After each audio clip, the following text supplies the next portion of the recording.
Hi everyone, my name is Nitin and you are watching NC tutorial.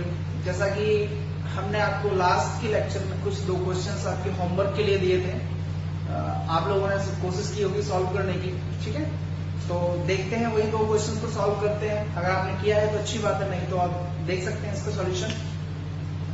जैसा कि question देख रखा है आपके पास, दिया हुआ है आपको PQ is parallel to BC and angle PAB equals to 60 degree. आपसे पूछा है आपको x, y और z की वैल्यू फाइंड करनी है। तो हम देख सकते हैं यहाँ पर x इक्वल्स टू 60 डिग्री होगा ऑब्वियसली, क्योंकि आपके दोनों ही आपके ऑल्टरनेट इंटीरियर एंगल्स हैं। x की वैल्यू आपकी 60 डिग्री हो जाएगी। ये वाला PQ आपका पैरेलल है BC के, तो ये वाला एंगल और ये ऑल्टरनेट इंटीरियर एंगल्स। ओके, अब देखिए जरा, आपको अगर x की वैल्यू पता है और ये आपका एक्सटीरियर एंगल है, ट्राइंगल ABC का एक्सटीरियर एंगल 110 है। अगर आपका x 60 है तो y कितना होना चाहिए? y आपका 50 होना चाहिए। अगर x 60 है और y 50 होगा तभी इन दोनों का सम 110 होगा। ठीक है, तो हमें x और y की वैल्यू पता चल गई। अब हम z की वैल्यू इजीली फाइंड कर लेंगे। हम जानते हैं कि आपकी स्ट्रेट लाइन जो है 180 अंश का कोण बनाती है, यानी कि 180 डिग्री का एंगल प्लॉट करती है। तो क्या हम लिख सकते हैं? 60 plus angle y plus z equals to 180 degree, right. 60 y की वैल्यू पुट कर देंगे, 60 plus 50 plus z equals to 180। ये 110 हो जाएगा, आपका इधर जाएगा माइनस का, तो z equals to 180 minus 110। So here is your answer. आपने x, y और z की तीनों वैल्यू निकालनी है। x equals to 60, y equals to 50 and z equals to 70 degree, right. Next देखते हैं आपका दूसरा क्वेश्चन। दूसरा क्वेश्चन है आपका, इसमें आपको निकालना है BDA। थोड़ी देर के लिए आप इस वाले ट्राइंगल पर फोकस करिए, ठीक है। तो इसमें आपको ये वाला एंगल पता है और ये एंगल पता है, तो आप ये वाला एंगल फाइंड कर सकते हैं। एंगल सम प्रॉपर्टी से किसी भी ट्राइंगल के तीनों एंगल्स का सम 180 डिग्री होता है। अगर ये 90 है, ये 20 है, 110 110 डिग्री हो गया, आपका 70 डिग्री बचा, तो ये वाला एंगल आपका 70 डिग्री हो जाएगा।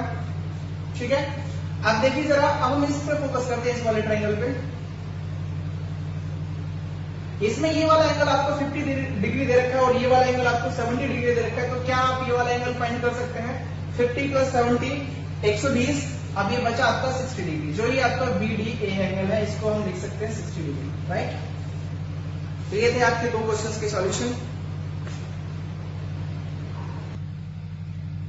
तो आज के इस लेक्चर में हम पढ़ेंगे टाइप्स ऑफ ट्राइंगल। तो ये टाइप्स ऑफ ट्राइंगल हम 2 तरह से इसको डिवाइड कर सकते हैं, on the basis of angle and on the basis of size. ठीक है, तो हम एक एक करके इसको डिफाइन करते हैं। तो देखिए लिखा हुआ है टाइप्स ऑफ ट्राइंगल। हम एक तरह से इसको बेस्ड ऑन एंगल्स हम इसको कोणों के आधार पर त्रिभुज को विभाजित कर सकते हैं, और एक हम भुजाओं के आधार पर त्रिभुज को विभाजित कर सकते हैं। ठीक है, तो कोणों के आधार पर पहले हम देखते हैं। पहला है आपका acute angle triangle. Acute angle triangle, न्यून कोण त्रिभुज। न्यून कोण त्रिभुज, तो पहला है हमारा on the basis of angle न्यून कोण त्रिभुज। इसका मतलब ऐसा त्रिभुज जिसका तीनों कोण आपके 90 डिग्री से कम होने चाहिए। ठीक है, कोई भी एक ऐसा त्रिभुज जिसके सारे के सारे एंगल जो है 90 डिग्री से कम होने चाहिए, तो इस तरह का हमारा कोई त्रिभुज बनता है तो हम उसे न्यून कोण त्रिभुज बोलते हैं। ठीक है, जिसमें आपका एंगल जो है आपका हमेशा 90 डिग्री से छोटा होना चाहिए। ठीक है, यानी जो भी त्रिभुज बनेगा उसके सारे के सारे एंगल्स आपके 90 डिग्री से छोटे होने चाहिए, तब हमारा एक्यूट एंगल ट्राइंगल बनता है, राइट। दूसरा है आपका right angled triangle. Right angled triangle, समकोण त्रिभुज।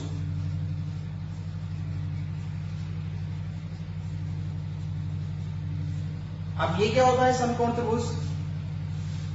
त्रिभुज का कोई भी एक कोण 90 अंश का हो तो वो हमारा समकोण त्रिभुज हो जाता है। ठीक है, यानी कि कोई भी एक एंगल होना चाहिए 90 अंश का, एक से ज्यादा एंगल 90 डिग्री का हो जाएगा तो हमारा ट्रायंगल फॉर्म नहीं होगा। यानी कि इसका मतलब ये है कि अगर आपका ट्रायंगल का तीनों एंगल्स आपको देखना है तो उसमें एक एंगल आपका 90 डिग्री का हो तो वो हमारा हो जाता है राइट एंगल ट्रायंगल। तो यहां से हम लिख सकते हैं थीटा इक्वल्स टू 90 डिग्री। ठीक है, इसका फॉर्मेशन मैं बना देता हूं। ये कोई ट्रायंगल है ए बी सी, ये आपका राइट एंगल है, right, this is a triangle which is right angle at B. ठीक है, तो ये हमारा समकोण त्रिभुज हो जाएगा। इसमें आपका एक कोण जो है आपका 90 अंश का है और एक्यूट एंगल का किस तरह से आपका फॉर्म होगा, ये आपका एक्यूट एंगल हो जाएगा। इसमें सारे के सारे तीनों ही कोण जो है आपके 90 अंश से छोटे होने चाहिए। ठीक है, तीसरा है आपका obtuse angled triangle. Obtuse angle triangle इसको बोलते हैं अधिक कोण त्रिभुज, अधिक कोण त्रिभुज। एक्यूट एंगल ट्रायंगल में क्या होता है, इसमें आपका एक कोण 90 डिग्री से ज्यादा होना चाहिए तो हमारा ऑब्ट्यूज एंगल ट्रायंगल फॉर्म होता है। Theta is greater than 90 degree.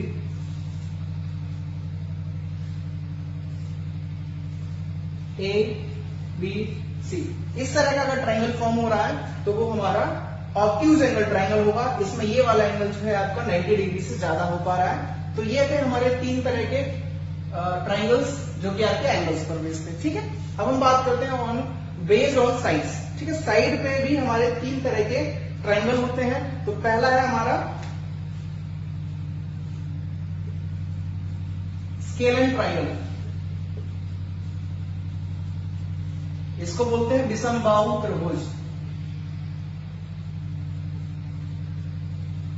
विषमबाहु त्रिभुज, जैसा कि आप समझ पा रहे होंगे, एक ऐसा त्रिभुज जिसकी तीनों भुजाएं अलग अलग हो, यानी कि तीनों भुजाएं बराबर नहीं हो। ठीक है, ये हमारा विषमबाहु त्रिभुज होता है। दूसरा है आपका समकोण त्रिभुज, सॉरी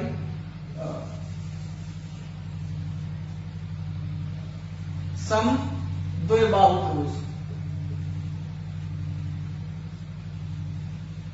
समद्विबाहु त्रिभुज इसको हम बोलते हैं आइसोसेलेस ट्रायंगल, आइसोसेलेस ट्रायंगल।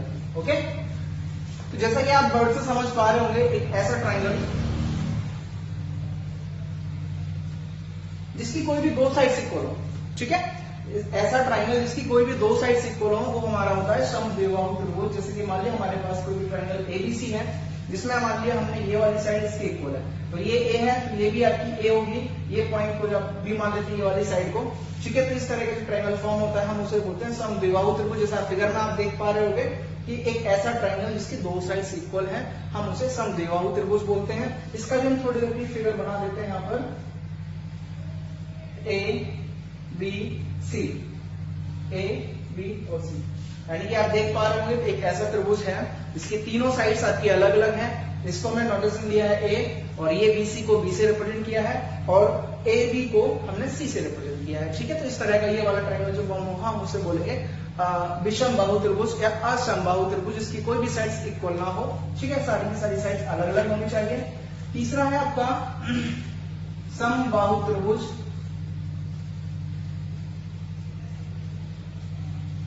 समबाहु त्रिभुज या फिर इक्विलेटरल ट्रायंगल,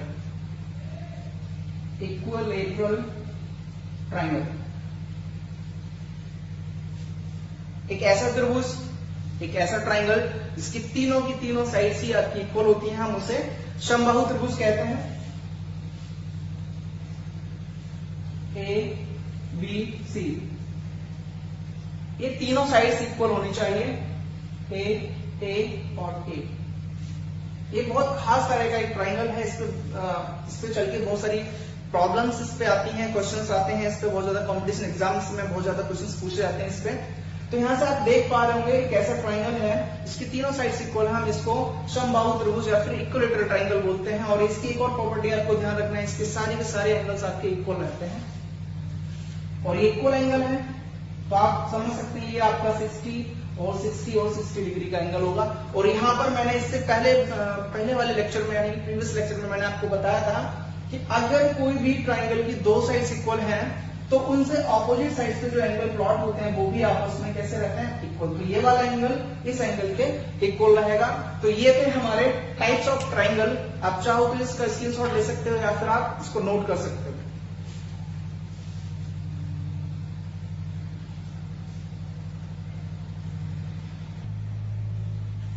एक छोटा सा क्वेश्चन मैंने लिख दिया है। एक ट्राइंगल है कोई भी, इसकी साइड्स आपकी 3, 4 एंड 5 है। तो आपसे पूछा जाए कि ये कौन सा ट्राइंगल होगा तो आप इसको कैसे बताएंगे। आपसे पूछा जाए कि एक्यूट एंगल ट्राइंगल होगा, राइट एंगल ट्राइंगल होगा या फिर ऑब्ट्यूज एंगल ट्राइंगल होगा, तो आप इसको कैसे बताएंगे। अगर साइड बेस पे पूछे तो आप देख पा रहे होंगे 3, 4, 5 तीनों साइड्स आपकी इक्वल नहीं है, अनइक्वल साइड्स हैं। तो आप यहाँ पे तो बता सकते हैं ये आपका स्केलेन ट्राइंगल होगा। लेकिन अगर मैं आपसे पूछूं कि एंगल बेस पे यानी कोण के आधार पे मैं पूछूं ये तो कौन सा ट्राइंगल होगा, तब आप इसको कैसे बताएंगे। ठीक है, तो इसको बताने के लिए मैंने लास्ट की वीडियो में मैं डिस्कस किया था कोसाइन रूल। तो कोसाइन रूल का हम इसमें यूज करते हैं। फिर उसके माध्यम से मैं आपको बताऊंगा कि अगर आपको किसी भी ट्राइंगल की साइड्स आपको पता है तो आप उसको कैसे बताएंगे कि एक्यूट एंगल ट्राइंगल है, ऑब्ट्यूज एंगल ट्राइंगल है या फिर राइट एंगल ट्राइंगल है। तो देखते हैं हम कोसाइन रूल को हम कैसे अप्लाई करते हैं। तो कोसाइन रूल क्या है, देखिए पहले हम एक फिगर बना लेते हैं, छोटा सा ट्राइंगल ए बी सी। इसकी साइड ए और ये बी और ये सी, इस तरह से आपको पता है। तो मैंने कल बताया था कि अगर हम दो साइड्स लेते हैं कोई भी, मान लिया हमने ये वाली साइड ली और ये वाली साइड ली, ठीक है, तो इनसे जो आपका इनका जो इंक्लूडेड एंगल होगा हमने मान लिया थीटा, या फिर आप बी ले सकते हैं।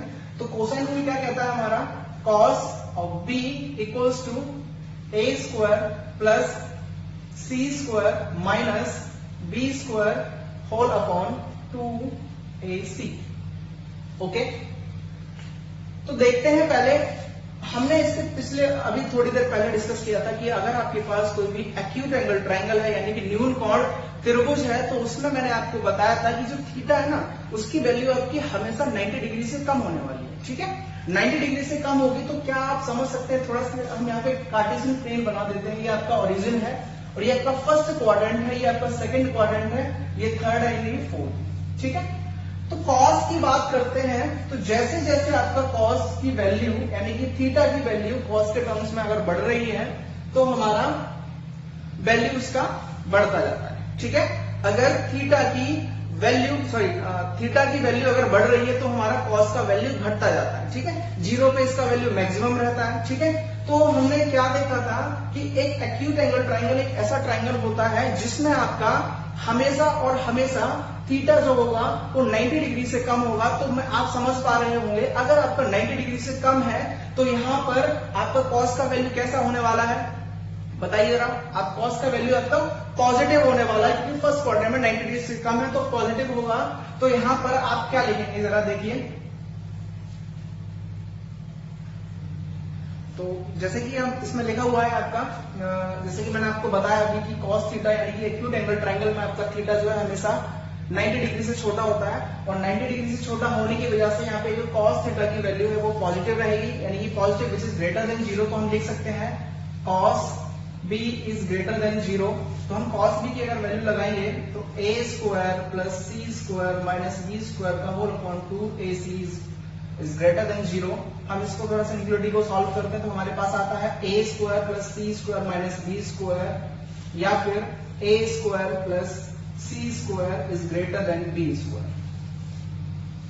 तो ये रिजल्ट बहुत ज्यादा इंपॉर्टेंट है, हम इसी का यूज करके हम बता सकते हैं कोई भी ट्राइंगल एक्यूट एंगल है या फिर राइट एंगल ट्राइंगल है या फिर ऑब्ट्यूज एंगल ट्राइंगल है। देखिए यहाँ पे बहुत ज्यादा इंपॉर्टेंट चीज आपको ध्यान ये रखनी है कि एक्यूट एंगल ट्राइंगल की सबसे बड़ी वाली जो साइड रहती है उसका स्क्वायर बाद बाकी तो जो साइड बची है उनके स्क्वायर के सम से हमेशा छोटा रहता है। जैसे कि इसमें दिख रहा है कि कोई भी एक साइड है जो बड़ी होनी चाहिए एक्यूट एंगल ट्राइंगल में, हम उसका स्क्वायर करते हैं और बाद बाकी दो जो साइड बच जाती हैं उनका स्क्वायर करके अगर हम ऐड करते हैं तो जो बड़ी वाली साइड का स्क्वायर है वो हमेशा दो छोटी वाली साइड के स्क्वायर के सम से छोटा रहने वाला है। तो आप कह सकते हैं कि ये वाला ट्राइंगल हमारा एक्यूट एंगल ट्राइंगल होगा। तो हम यही चीज हम इस तरह से भी लिख सकते हैं, कोई भी बड़ी साइड हो सकती है इसमें, a square plus C square is greater than B square, या फिर a square plus B square is greater than C square, या फिर b square plus C square is greater than a square. Okay, तो आपको ये statement आपको याद रखना है, ठीक है। तो हम यही चीज इसमें अप्लाई करके देखते हैं। इसमें बताइए जरा 3, 4, 5 में 5 जो है बड़ी साइड है आपकी, ठीक है, 5 जो है आपका बड़ा है, ठीक है। तो हम इसका स्क्वायर करते हैं, 5 का स्क्वायर कितना होगा 25। अब बाद बाकी जो दो साइड बची है 3 और 4, इनका स्क्वायर करके हम सम कर देते हैं, ठीक है। 3 स्क्वायर प्लस 4 स्क्वायर कितना आएगा 9 प्लस 16 इक्वल टू 25। ये भी 25 है, ये भी 25, ये तो दोनों इक्वल हो गए। लेकिन आपको क्या करना था, जो बड़ी साइड है, ठीक है, उसका स्क्वायर अगर दो बाद बाकी छोटी साइड के स्क्वायर के सम से छोटा आता है तब तो एक्यूट एंगल ट्रायंगल होगा, नहीं तो वो बाद बाकी राइट एंगल ट्रायंगल या फिर ऑब्ट्यूज एंगल ट्रायंगल में से कोई एक होगा, ठीक है। तो ये वाला जो है 3, 4, 5 से जो भी ट्रायंगल बनेगा वो आपका एक्यूट एंगल बिल्कुल नहीं हो सकता, ठीक है। अब हम आगे डिस्कस करते हैं कि ये वाला ट्रायंगल आखिर होगा कौन सा, ठीक है। तो देखते हैं, अब थोड़ी देर के लिए देख लेते हैं हम। दूसरी बात करते हैं राइट एंगल ट्रायंगल के बारे में। तो राइट एंगल ट्रायंगल में मैंने आपको बताया था, राइट एंगल ट्रायंगल का एक एंगल जो है आपका 90 डिग्री के इक्वल रहता है। तो हम इसमें से मान लेते हैं आपका कोई भी ट्रायंगल जो है राइट एंगल बी पर बना रहा है, तो हम थीटा इक्वल्स टू 90 डिग्री अगर इसमें पुट कर देते हैं तो क्या स्टेटमेंट निकल के आता है हमारे पास, देखो cos 90 equals to a square plus C square minus B square upon 2ac, ठीक है। तो ये cos 90 की वैल्यू 0 होती है, आप जानते हैं। cos 90 की जगह आप 0 पुट कर देंगे तो हमारे पास बनेगा a square plus C square minus B square upon 2ac। तो ये इधर जाएगा तो हमारे पास a square plus C square equals to B square. तो ये अब ये स्टेटमेंट निकल गया। अगर आपने राइट एंगल ट्रायंगल को कंसीडर किया है तो उसमें आपका थीटा 90 डिग्री होता है, तो हम ये थीटा जो है कोसाइन रूल में पुट करके तो हमने यहाँ पे स्टेटमेंट निकाला कि जो बड़ी साइड है ना उसका स्क्वायर बाद बाकी दो छोटी साइड के स्क्वायर के सम के इक्वल अगर आ रहा है तब वो हमारा कौन सा ट्रायंगल होगा, देन वो हमारा राइट एंगल ट्रायंगल होगा। तो ये हम देख सकते हैं, अभी मैंने किया था 25 आया था, बड़ी साइड आपकी 5 है, इसका स्क्वायर करके 25 आया था, और बाद बाकी जो दो साइड बची थी 3 और 4 उसका भी स्क्वायर करके हमारा 25 आंसर आया था, ठीक है। तो यहाँ पर दोनों ही आपके आंसर क्या है, मैच कर रहे हैं, दोनों ही इक्वल आ रहे हैं। तो इक्वल आने के लिए क्या कंडीशन है आपकी, ये वाली, और ये कब है, जब आपका एक एंगल 90 डिग्री का हो। और ये हम जानते हैं कि किसी भी ट्रायंगल का एक एंगल अगर 90 डिग्री का है तो वो कौन सा होगा, राइट एंगल ट्रायंगल होगा, ठीक है। इसी तरह से हम क्या करते हैं, ऑब्ट्यूज एंगल ट्रायंगल के बारे में बात करते हैं। ऑब्ट्यूज एंगल ट्रायंगल में हमने बताया था आपको कोई भी एक एंगल जो है आपका 90 डिग्री से बड़ा होना चाहिए, ठीक है। तो 90 डिग्री से अगर बड़ा होगा, देखिए जरा, अब हम यहाँ पे देखते हैं थोड़े, अगर आपने ट्रिग्नोमेट्री का बेसिक पता है तो 90 डिग्री अगर आपका 90 डिग्री है कॉस के टर्म्स में तो ये सेकंड क्वाड्रेंट में जा रहा है। सेकंड क्वाड्रेंट में जाएगा तो 90 प्लस यानी कि एंगल बढ़ रहा है, तो यहाँ पर आपका जो वैल्यू वो नेगेटिव होने वाला है, यानी कि कॉस अगर आपका सेकंड क्वाड्रेंट में जा रहा है तो इसमें केवल साइन और कोसेक ही पॉजिटिव रहता है, बाद बाकी आपका कॉस जो है आपका नेगेटिव रहेगा। तो नेगेटिव होने की वजह से ये जो है आपका 0 से छोटी वैल्यू देगा, ठीक है। तो हम लिख सकते हैं अगर theta is greater than 90 degree, we are talking about the obtuse angle triangle. So अगर थीटा 90 डिग्री से ज्यादा इन टर्म्स ऑफ कॉस, तो यहां पर जो कॉस जो है आपको 0 से छोटी वैल्यू देगा, ठीक है, नेगेटिव वैल्यू देगा। तो हम लिख सकते हैं cos B is less than 0। अब कॉस बी की जगह ये पुट कर देते हैं a square plus C square minus B square का upon 2ac is less than 0। अब इधर जाएगा तो a square plus C square minus B square is less than 0 और a square plus C square is less than B square. तो यहां से बहुत इंपॉर्टेंट ये भी आपको नोट करके रखना है। इसका मतलब क्या है, मैं एक्सप्लेन कर देता हूं। यानी कि अगर कोई भी ट्रायंगल है उसकी सबसे बड़ी साइड, ठीक है, कोई भी ट्रायंगल उसकी बड़ी साइड का स्क्वायर बाद बाकी दो साइड्स के स्क्वायर के सम से बड़ा आ रहा है। ध्यान देना, कोई भी ट्रायंगल उसकी बड़ी साइड का स्क्वायर, कोई भी ट्रायंगल इसकी बड़ी साइड का स्क्वायर बाद बाकी दो छोटी साइड्स बची हैं उनके स्क्वायर के सम से अगर बड़ा आ रहा है तब आप कहेंगे वो हमारा कौन सा होगा, ऑब्ट्यूज एंगल ट्रायंगल होगा। आई होप कि आपको समझ आ गया होगा। अगर आपको कहीं भी साइड्स ऑफ ट्राइंगल पता हो, तो आपसे पूछा गया हो कि ये कौन सा ट्राइंगल होगा, तब आप इजीली कोसाइन रूल या फिर जो सीधे सीधे स्टेटमेंट आपको मैंने लिखा था उसका यूज करके आप इजीली उसको बता सकते हैं। ठीक है, एक क्वेश्चन छोटा सा करते हैं।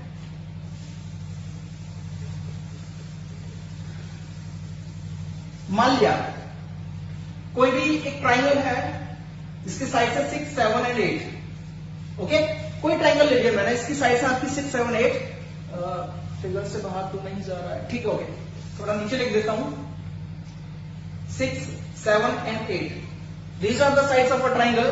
तो आपसे पूछा है कि ये कौन सा ट्राइंगल होगा, तब आप कैसे बताएंगे? देखिए, सबसे पहले आप चेक करेंगे सबसे बड़ी साइड कौन सी है।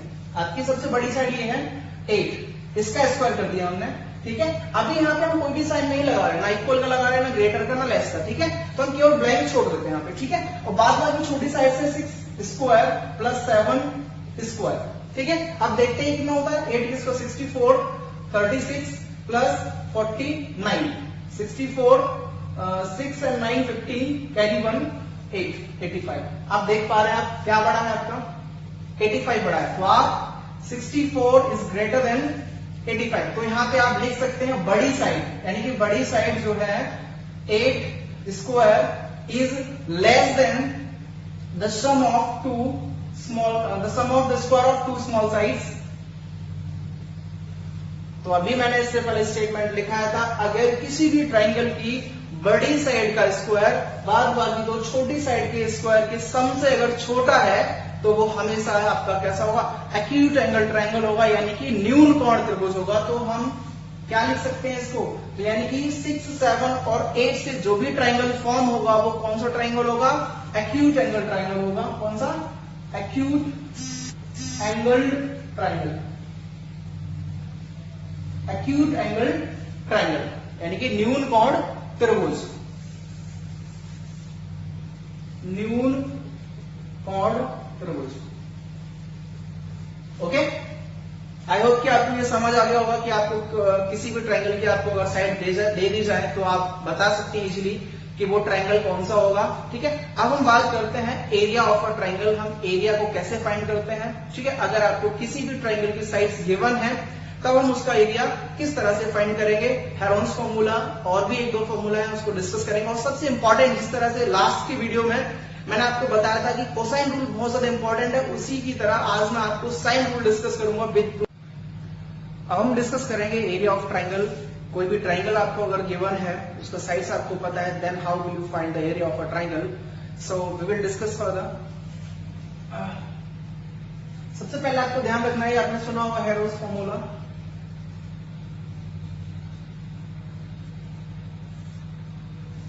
तो इस फॉर्मूला के अंतर्गत आपको पता होना चाहिए, अगर आपके ट्राइंगल है, ट्राइंगल की आपको साइड्स आपको दी हुई है, तो आप इस फॉर्मूला का यूज करके इजीली आप उसका एरिया फाइंड कर सकते हैं।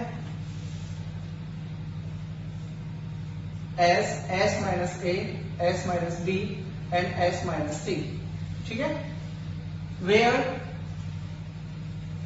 S equals to 1 plus A plus B plus C by 2, it is called semi perimeter, semi perimeter या फिर अर्ध परिमाप।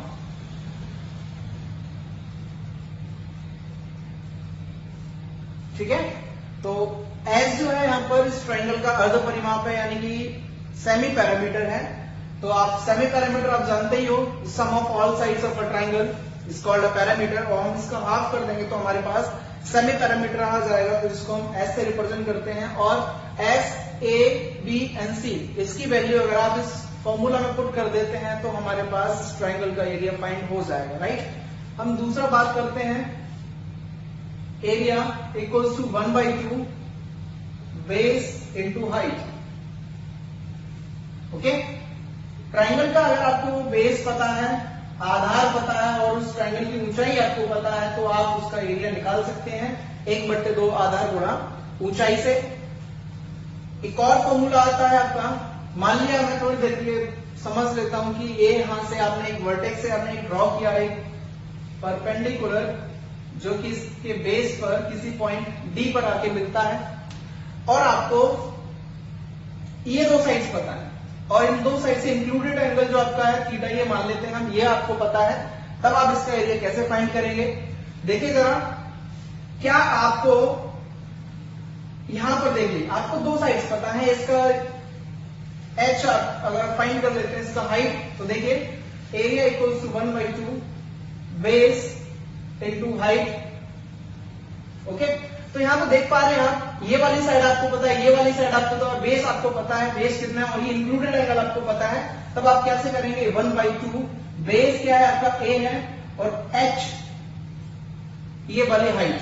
तो देखिए जरा, आपको एंगल का यूज करना है तो इन ट्राइंगल ADB, इस वाले ट्राइंगल में देखेंगे, राइट एंगल ट्राइंगल में हम जानते हैं साइन ऑफ थीटा क्या होता है हमारा, perpendicular upon hypotenuse. Sine theta कितना होता है? परपेंडिकुलर अपॉन हाइपोटेन्यूज, जो कि बराबर है आपकी सी के, यानी कि लंब बट्टे कर्ड, लंब बट्टे कर्ड। तो यहां से हम देख सकते हैं कि h की जगह आप क्या पुट कर सकते हैं? h equals to C sine theta. तो आप h की जगह आप सी साइन थीटा पुट कर देंगे तो हमारे पास क्या बन जाएगा? 1/2 AC sine theta. Okay, 1/2 AC sine of theta. Conclusion ये है कि अगर आपको किसी भी ट्राइंगल की दो साइड्स आपको पता है और उसे इंक्लूडेड एंगल आपको पता है, तो आप उसका एरिया इस फॉर्मूला से सीधे सीधे फाइंड कर सकते हैं। इन तीनों पर ही हम एक छोटा सा क्वेश्चन बेस इनको करते हैं, जिससे कि आपको थोड़ा सा इजी समझ आ जाए क्या करना है और कैसे इसका अप्लाई करना है, आपको देखते हैं। चलिए,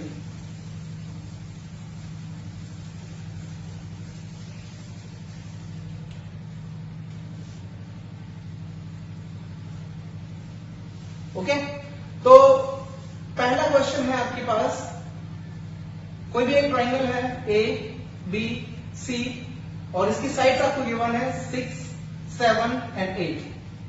आपसे कहा जाए इसका एरिया फाइंड करना है, तो आप क्या करेंगे? सबसे पहले इसका सेमी पैरामीटर फाइंड करेंगे। सेमी पैरामीटर कितना होता है? a plus B plus C by 2, यानी कि sum of all sides by 2। 8 plus 7 plus 6 by 2 कितना होने वाला है? 21/2। s equals to 21/2।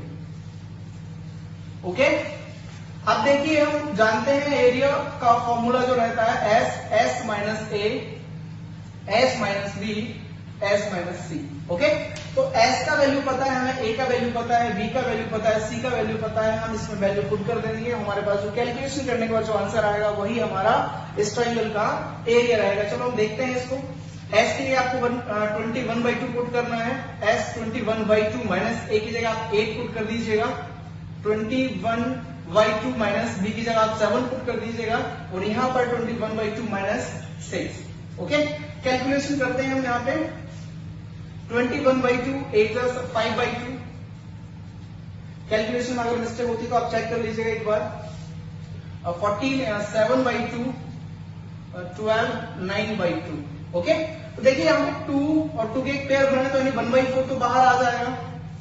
ओके, तो यहां से देखिए 7, यहां से देखिए 7/3 multiplied by 5 and here is 7 and here is 9।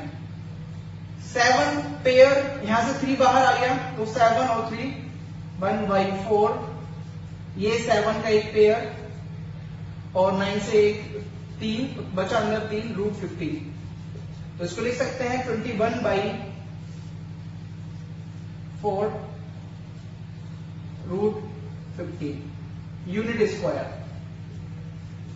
ये हमारा इस ट्राइंगल का एरिया हो जाएगा। इस तरह से आप किसी भी ट्राइंगल का एरिया फाइंड कर सकते हैं, चाहे वो स्केलर ट्राइंगल हो, चाहे वो इक्विलेटरल ट्राइंगल हो, चाहे वो आपका आइसोसेलेस ट्राइंगल हो। आगे हम आइसोसेलेस ट्राइंगल और इक्विलेटरल ट्राइंगल के लिए और भी हम छोटे छोटे फॉर्मूले को डिस्कस करेंगे। इसके बाद छोटा सा एक और क्वेश्चन करते हैं।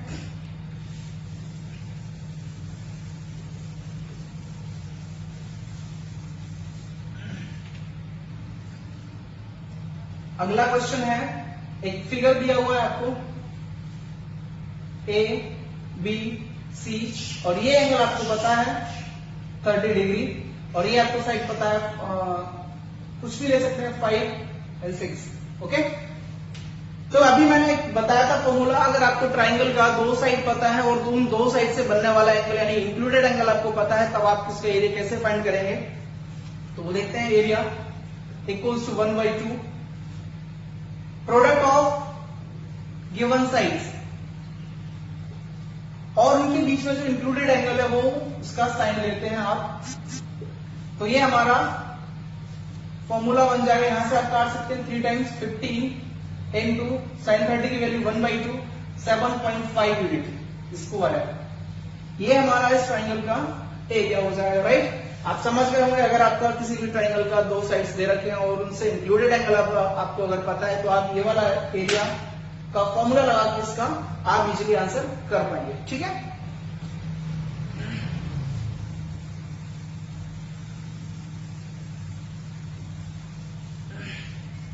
Now most important sine rule.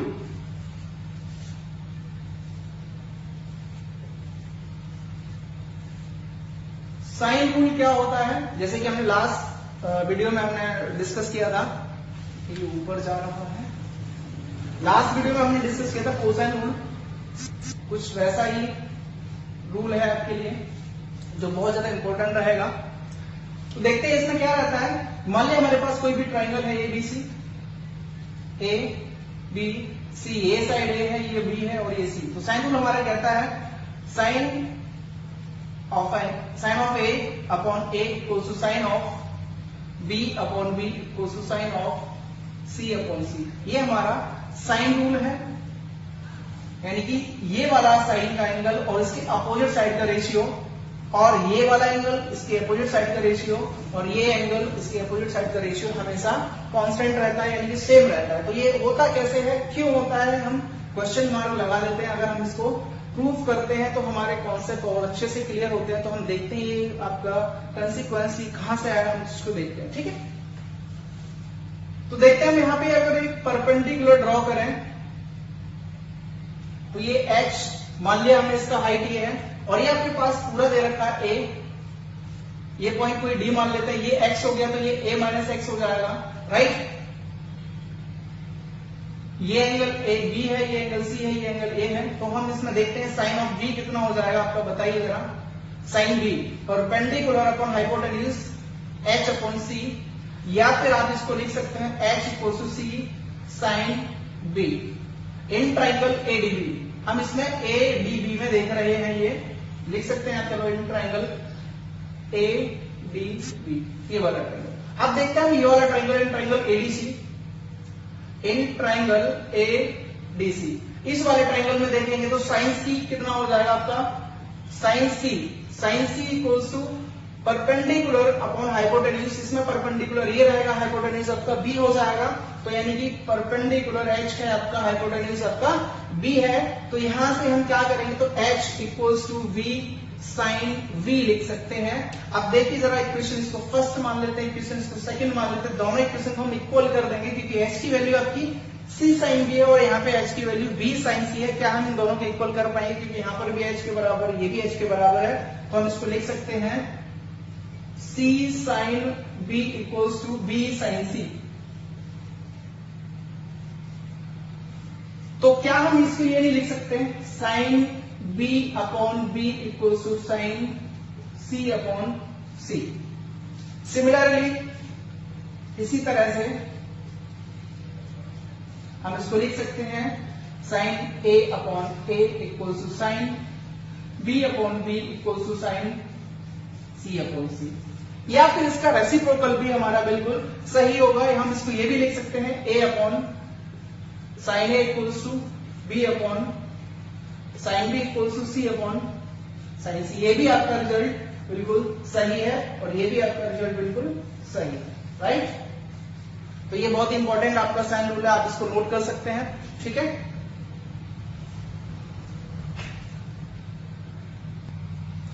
देखिए बहुत ही अच्छा क्वेश्चन लिखा हुआ है, साइन रूल का हम अप्लाई करके इसमें निकालेंगे इसका आंसर। क्वेश्चन ये दे रखा है कि in triangle ABC angle A is 30 degree and angle B is 60 degree, then find the ratio of the sides.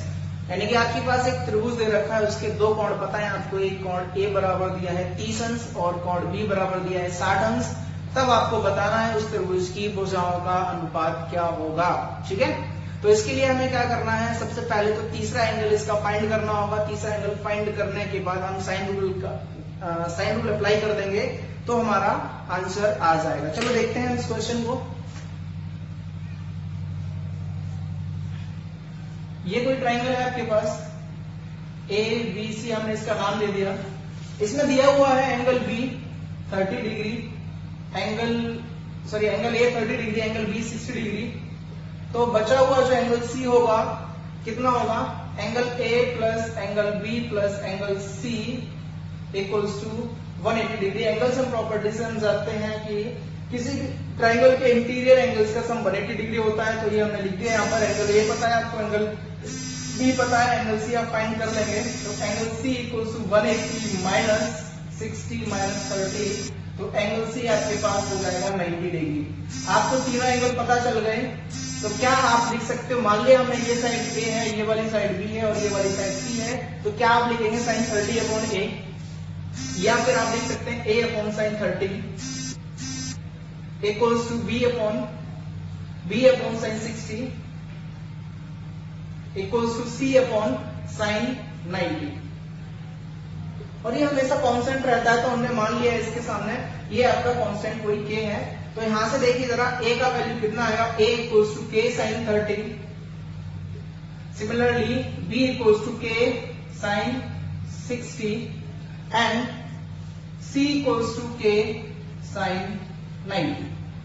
Sign 30, sine 60, sine 90 की वैल्यू पुट कर देंगे तो हमारे पास आंसर आएगा a equals to k into 1/2, sine 30 की value 1/2, b equals to k into sine 60 की value √3/2 होती है, हमने उसको लगा दिया, एंड साइन, और ये c हो जाएगा आपका k, साइन 90 की वैल्यू 1 होती है। तो हमने a b और c की वैल्यू निकाल ली, तो हम इसको रेशियो में लिख सकते हैं a:b:c equals to k/2 is to k √3/2 is to k। देखो रेशियो का क्या सिंपल फंडा होता है कि जो भी चीज कॉमन होती है हम उसको एलिमिनेट कर देते हैं, रेशियो को सिंपलेस्ट फॉर्म में लिखते हैं। तो यहाँ पे जो k है ना वो तीनों ही टर्म्स में कॉमन है, तो हम इसको एलिमिनेट कर देंगे तो हमारे पास बचेगा 1/2 √3/2 is to 1। और रेशियो का एक और फॉर्मेट रहता है कि हम इसको कभी भी फ्रैक्शन में नहीं लिखते हैं, इसको हम सिंपलेस्ट फॉर्म में लिखते हैं। तो इसका हम सिंप्लीफाई करेंगे तो क्या हो जाएगा, जो भी डिनोमिनेटर है हम उसका एलसीएम लेंगे, और एलसीएम लेने के बाद हम उसमें एलसीएम से हर डिजिट में मल्टीप्लाई कर देंगे। तो देखिए जरा 2 है और 2 है, इसके नीचे हमने 1 मान लिया, तो हमारे पास जो एलसीएम रहेगा 2 होगा, और 2 का हम पूरे के पूरे नंबर्स में मल्टीप्लाई कर देंगे। तो हमारे पास 2 का मल्टीप्लाई करेंगे तो हमारे पास क्या हो जाएगा, 2 से 2 कैंसिल, और इसमें भी 2 से 2 कैंसिल आउट हो जाएगा, 1:√3:2। तो ये हमारा उस ट्राइंगल की साइड्स का रेशियो आ जाएगा। This is our right answer. Okay, तो यानी कि इस क्वेश्चन ये था आपका triangle A, triangle B, sorry angle A और एंगल बी आपको दिया है, तब आपको बताना है कि ट्राइंगल की साइड्स का रेशियो क्या होगा। तो आप ट्राइंगल का तीसरा एंगल फाइंड करने के बाद आप साइन रूल उसमें अप्लाई कर देंगे। साइन रूल अप्लाई करने के बाद आप उसकी इंडिविजुअली साइड्स का वैल्यू फाइंड कर लेंगे, उसके बाद आप रेशियो में पुट करके आप सिंप्लीफाई करके आप आंसर फाइंड कर लेंगे।